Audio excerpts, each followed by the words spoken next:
You are listening to Radio Ramadan 365 podcasts.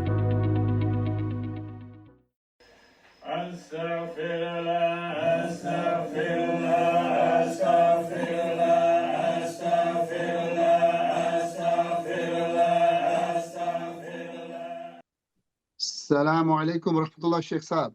Wa alaikum salam, Sajjad Saab. How are you? So, we're covering your book, Zawia Discourses. So, chapter 7, The Fullness of Time. Sheikh Saab, we are often told that we're judged by intention. Yet you talk about the futility built into the structure of intention. Does that mean that intention is unimportant? Those are two questions. So, why is intention futile, and is it unimportant? Imagine you had a tin can that was tied by a string to your foot. And every time you bent over to pick up the can, you kick the can away from you. But not indefinitely, just as far as the string would reach. So you take another step or two and you bend over and you try and pick up the can, but you kick it away from you. That's in a sense how our intention works. It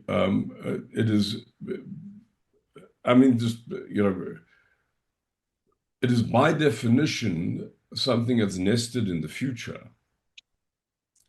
If I ask you, what do you intend to do? You will, by definition, be describing something that lies forward in time, in the future somehow. But you don't exist in the future, you exist now.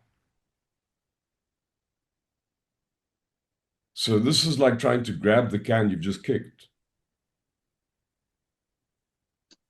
Okay.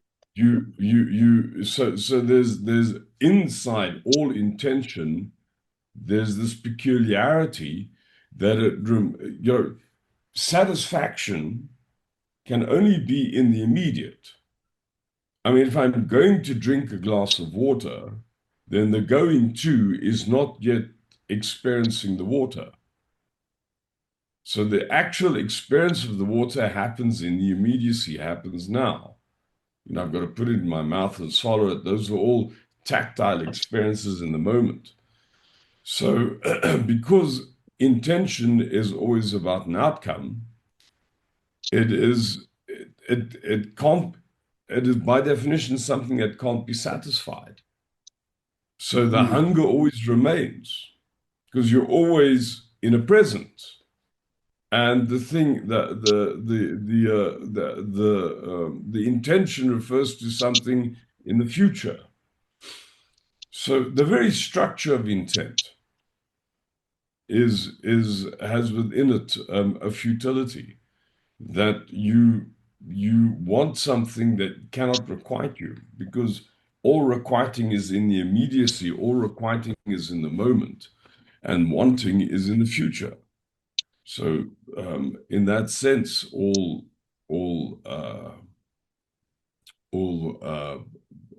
intention is futile. There's a second way in which one can understand this futility of things, and that is that of intention,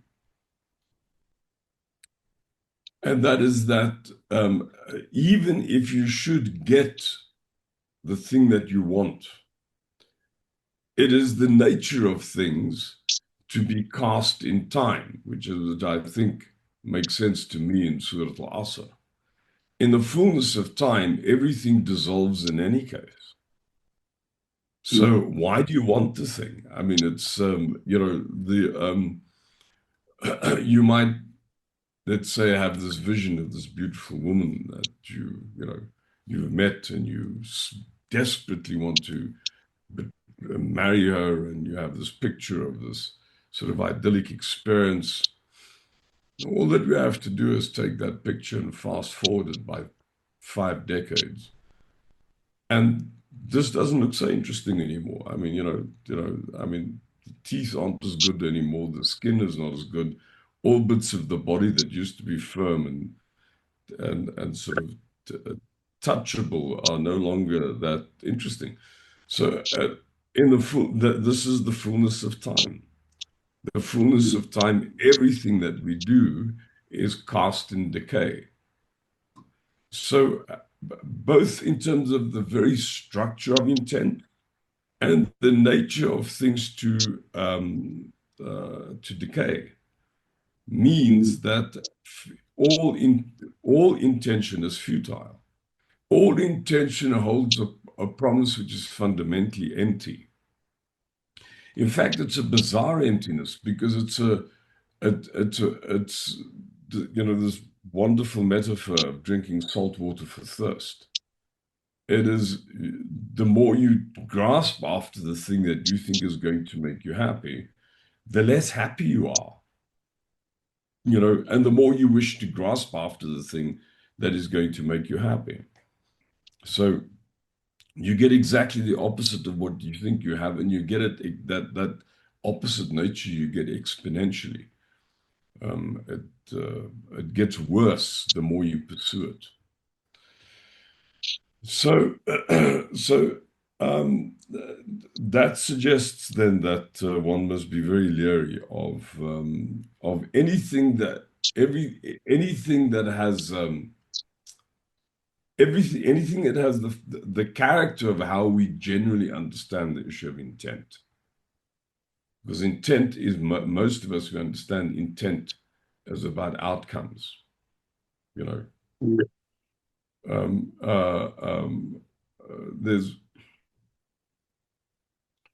then you can say, well, does that mean to say that you've got to dismiss all intent, which was the second part of that question? Is all intent then irrelevant, or is there room for intent? Is that how it was phrased? I think so.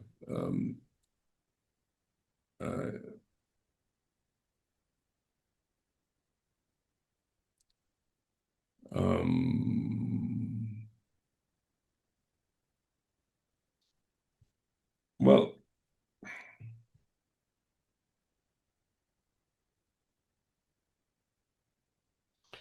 so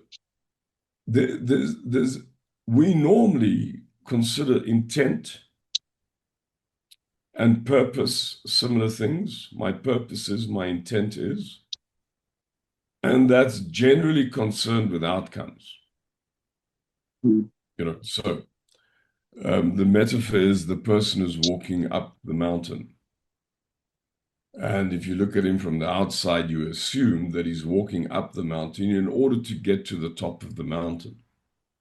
So the purpose is the outcome, and the walking is the suffering that he has to endure to get to the outcome.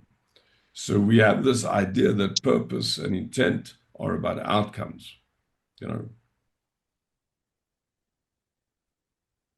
If you look at this whole thing of walking, there's two parts to it. There's the actual step-by-step, foot in front of foot, sort of ambulation of the person going up the mountain, and then there's the top of the mountain. And you can describe the step-by-step part as the process, what the person's actually doing, and then the top of the mountain as the outcome. So all activity has these two poles to it. There's process and outcome. Now, our path is about learning how to change intent or purpose from outcome into process.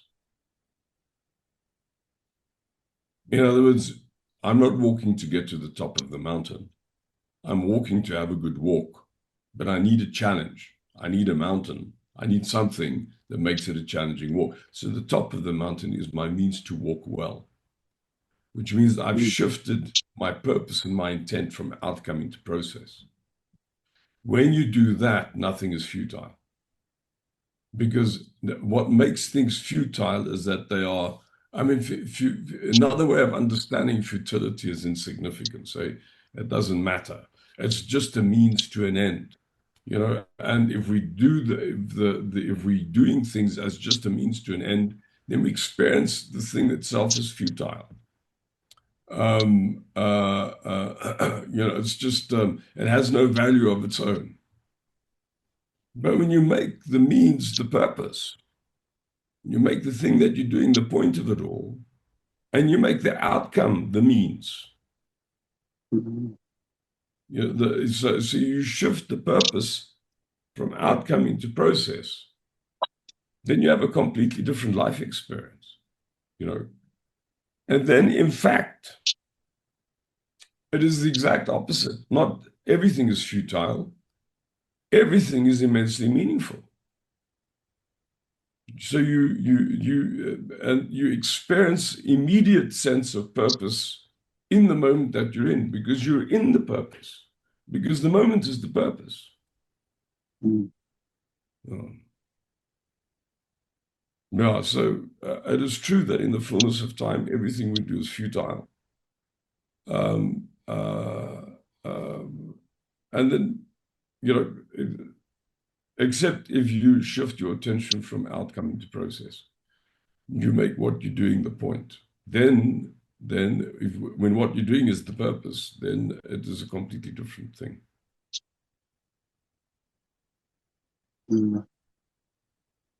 So you also say, إِلَّا الَّذِينَ آمَنُوا, except those who believe. In light of your knowledge, how do you understand this?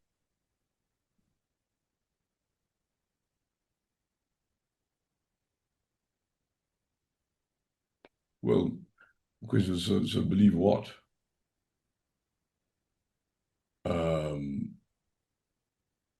There's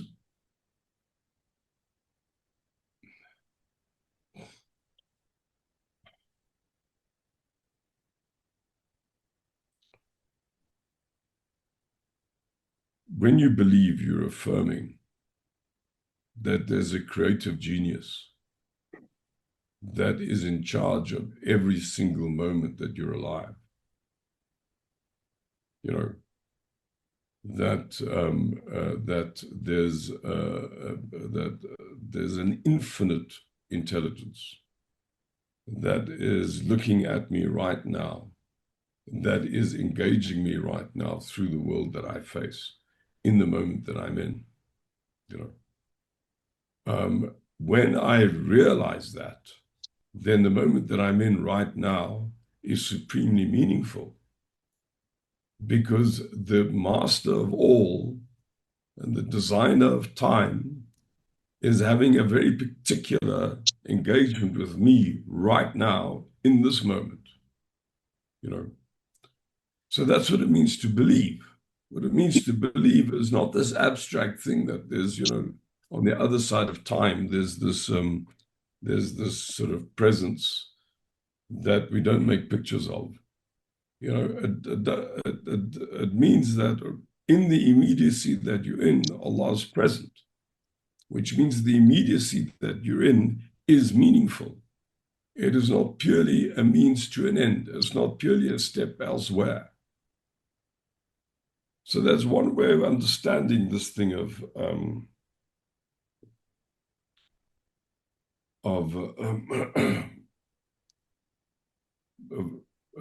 except those who believe.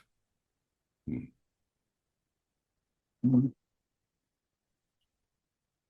mentioned a fullness that overflows rather than filling an emptiness. How does that relate to faith?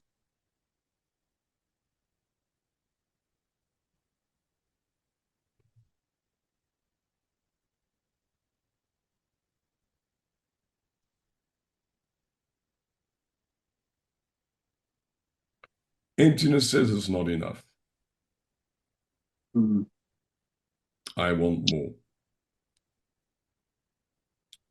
Therefore, within emptiness, an aspiration and intent and desire that's based on emptiness, there's an accusation.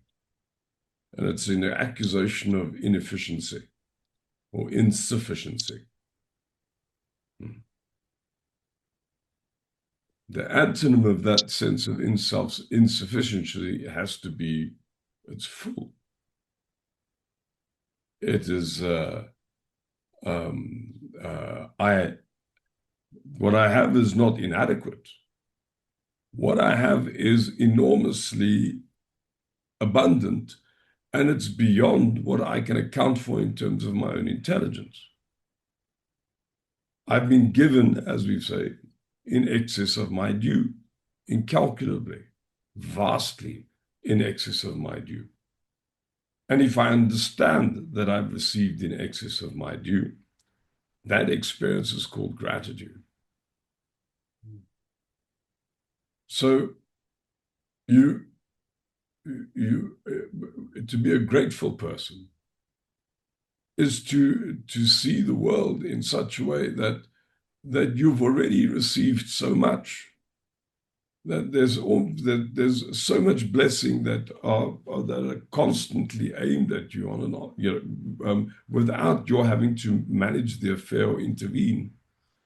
That the moment that you're in is good enough for you. You don't need more. And anything that is more is granted as a bonus and is received with a sense of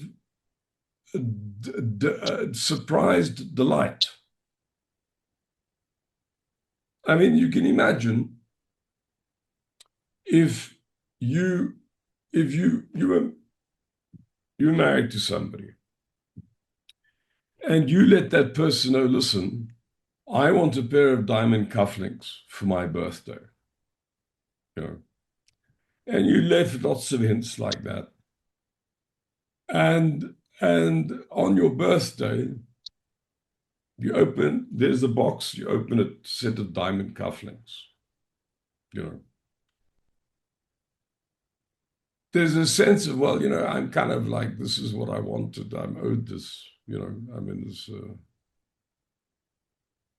But if you had no idea what to ask for,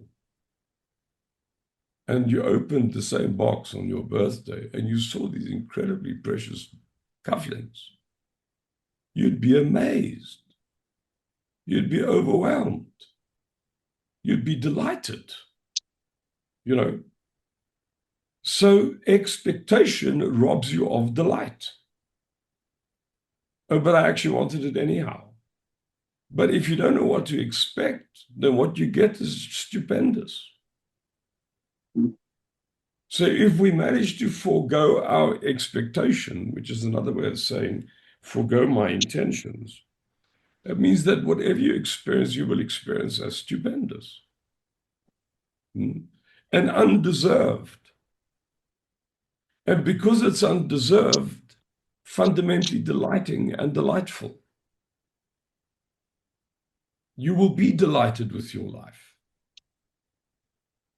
So we rob ourselves of our lives. We rob ourselves of what the immediacy, the future is like, the problem with the word is that it's this never, never thing that sort of stretches out into the horizon, But the future only gets delivered to you in small little bites, moment by moment, through the door, into the door of the present. Now, if you have no idea what's going to come through that door, then whatever comes through is a surprise. I mean, surely delight, happiness, joy is that element of surprise. Well, hello, But if you don't have that element of surprise, well, I see what's coming through. I knew it was going, Where's the delight? Where's the surprise? I mean, he created us so that we could worship him. Worshipping him means being amazed with him, being delighted with him, being surprised with him.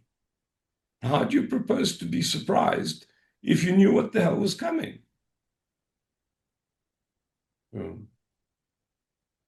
So in that sense, I mean, coming back to the issue of futility, if you've been made to experience delight, and you rob yourself of the possibility of delight because of all the expectations that crowd this door of the future, that goes into the future, then that's like a waste of a human life, because you're robbing yourself of the possibility of being delighted with your Rabb. That's futile.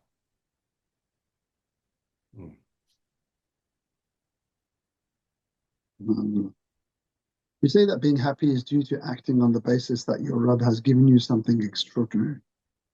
In these troubling times that we're in, can we delve into this further? I beg your pardon, just say that again. So you say that being happy is due to acting on the basis that the Rabb has given you something extraordinary. These troubling times that we're in, can you please delve into this further?